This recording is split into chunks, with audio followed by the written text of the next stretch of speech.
mobile device management, it's in the news. People are talking about it. And we've really, I think IT organizations for the longest time have tried to put it off as long as they could in terms of actually having to manage those devices. Now, that, you mentioned BlackBerry, that you still use a BlackBerry. I know that there's, still a large number of organizations that use BlackBerries and support support those BlackBerries through the BlackBerry Enterprise services. So, that's nothing new for a lot of those BlackBerry customers and corporate customers. But, with the advent of the iPad, with the iPhone, and, the other Android devices, it's really been something that organizations have just cautiously allowed their customers or their employees use. And it's really gotten to the point where we can no longer just hope that nothing happens. It's really come to the point where we actually have to manage those devices to secure our data, secure and restrict access to our wireless networks and things of that nature. And so today, hopefully what you should be able to come away with is a good understanding of how BMC's mobile device management solution can do that. And so real quickly, let's just, how does mobile device management stand up? So first thing I should let you be aware of is that the product that you're going to be seeing today, this is a product that is actually published by a company by the name of AirWatch. AirWatch is an industry-leading company in the mobile device management. BMC developed a partnership, and basically we've rebranded the AirWatch product and are basically providing that to our customers. But as you can see, the AirWatch solution is certainly in the Magic Quadrant, Gartner's Magic Quadrant, and the reasons that it stacks so high against the competition is the fact that it has a strong focus on security, enterprise integration. It's a web-based solution that allows you to easily manage those endpoints and capture information, as well as it can scale quite nicely with small organizations all the way up to the mega enterprises. So with that, hey Ron, yes. Yeah, let me just interrupt for a sec because we did get a call. Somebody was saying that they're having a hard time hearing you. Now you're coming in loud and clear. Okay. But I was just wondering maybe if you do have a volume control, if you could turn it up just a little bit, just in case. And I would certainly, anybody that's out there, if you can't hear Ron, also if you feel free to use the chat, just to let us know that you're also having trouble hearing. Okay, so you're coming in loud and clear for me, but again, okay, thank you. All right. Well, hopefully this is better for the person that was having a hard time hearing me. So again, with the mobile device management solution that we're going to be taking a look at, I think it's important to realize that what we're really offering is a complete lifecycle management utility in the sense that we can deploy, whether they are corporate-owned devices or bring your own device, but we can deploy the agent on those endpoints. We can make obviously the appropriate configurations based upon our organization and policies that we define, which ultimately secures those devices. And then in addition to that, we have the ability to control and manage the app and content that are on those endpoints, as well as monitor and manage those endpoints throughout. Now, ultimately, if the device is lost, if the employee leaves the organization, we also have the ability to retire and secure the data that was on that endpoint. So let's kind of take a closer look at that. Here we've got a scenario where Jane Doe comes into the organization as an account manager, and with that, she, in order to gain access to the corporate network, to the email, she has her own iPhone device, let's say, for example, and at this point, she needs access to the corporate resources. Well, those corporate resources stand behind the mobile device management, meaning that if you want access to Exchange and to get your email on your endpoint, well, that's going to you'll need access to that Exchange server. Your wireless networks, any VPN connectivity that you might need. There may be specific apps that the organization wishes their account managers to use, such as Salesforce.com, for example. And then, too, there may be product literature and material that user might need. Maybe even if it's not even a mobile phone, maybe it's their iPad, so that they can give presentations to customers and have documentation that they can share.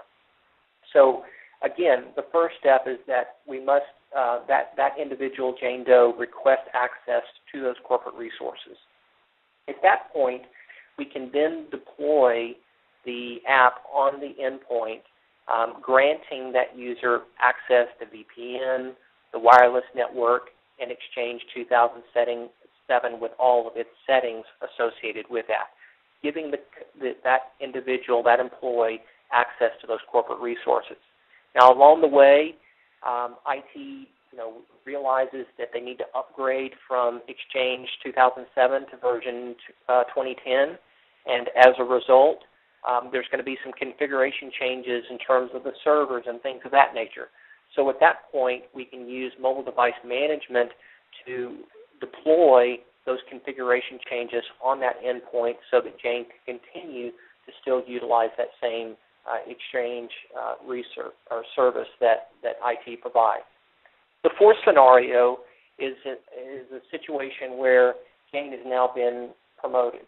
And because of that, not only does she need access to the same resources that she's always had, but in addition, she needs additional applications to give her access to HR utilities, maybe some more advanced Salesforce capabilities through a mobile device, things of that nature.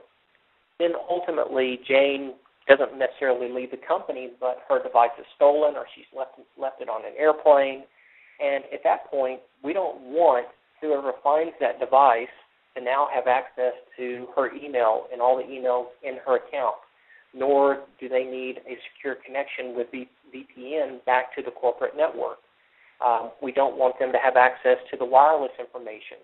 So at that point, we can do one of two things. Depending upon if Jane brings that device in as her own, so bring your own device type scenario, or if it's the corporate devices, we can wipe portions or the entire device from all of those types of configurations and access to those internal corporate resources. So again, we can see a full life cycle scenario where we've granted access, we've managed the access to those resources, and ultimately we've removed access, whether it be a situation where the customer has left the organization or they, or in this case where the device was lost or stolen, and we need to remove access to that information and resources.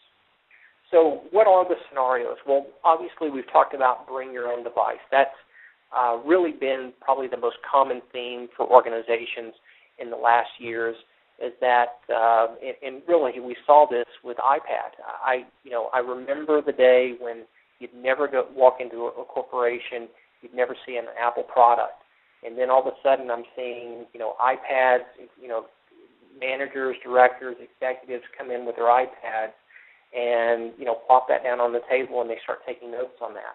And so IT was forced to support those devices. But these were devices that weren't always provided by the company. They were provided by those individuals. And so we need to have a solution that accounts for that type of scenario. Obviously, if the corporation is providing those devices, we need a way of managing those as well. Lost or stolen, we've kind of talked about that type of scenario where if the device is lost or stolen, we need to protect any sensitive data that we might have on those devices, and as a result, we need to be able to wipe that device clean partially or entirely, meaning that we can bring it back to its original manufacturer's settings and with no data on it, or we can just remove certain components. IT compliance and policies. If you're in a situation where security is of the essence and you have to make sure that no sensitive data is ever leaving the organization. We see this a lot with our federal customers and so forth. Well, we have the ability to define compliance policies and enforce those policies, and guess what? If you don't follow those policies, we will revoke your access immediately through the policy manager. Delivery of applications. Now, obviously, we can all go to the different app stores that the vendors provide and offer to us and download apps, but there are situations where we make a corporate decision to go with a piece of technology, and one of the access points is through an application. We're seeing that with, for example, Remedy Force, the mid-market SaaS service management solution. So we have customers that are accessing the self-service portal through an app, and so we need to be able to deploy that app.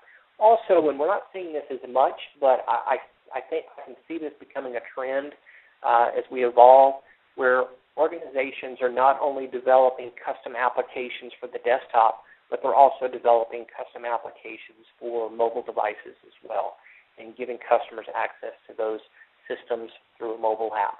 So we need a way to be able to deliver those applications. Another scenario that we will commonly see is just simply the support and troubleshooting.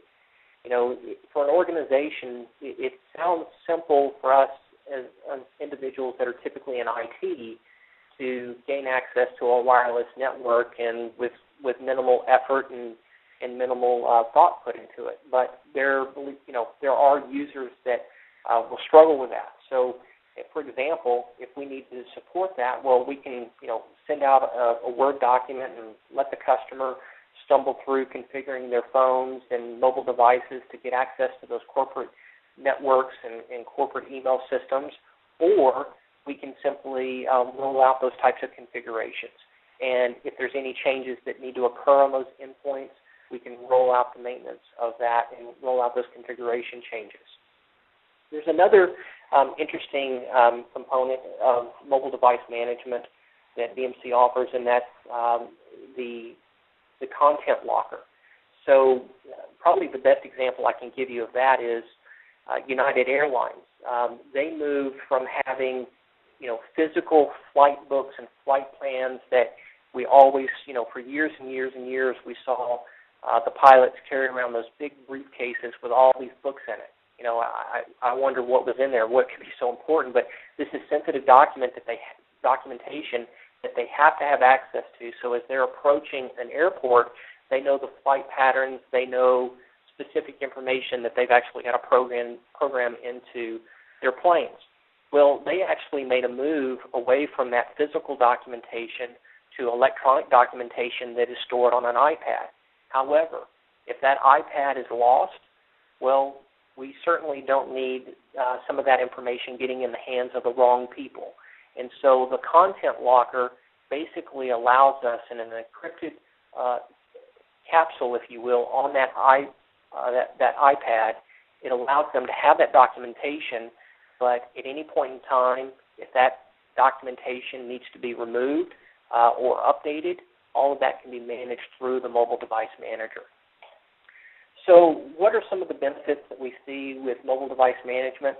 Obviously, the ability to manage the entire mobile life cycle. I think that's probably the most critical thing that MDM brings to the table. In addition to that, it reduces the corporate and employee liability of the devices. And again, we are able to support both devices that individuals bring, so bring your own device scenarios, as well as corporate provided devices.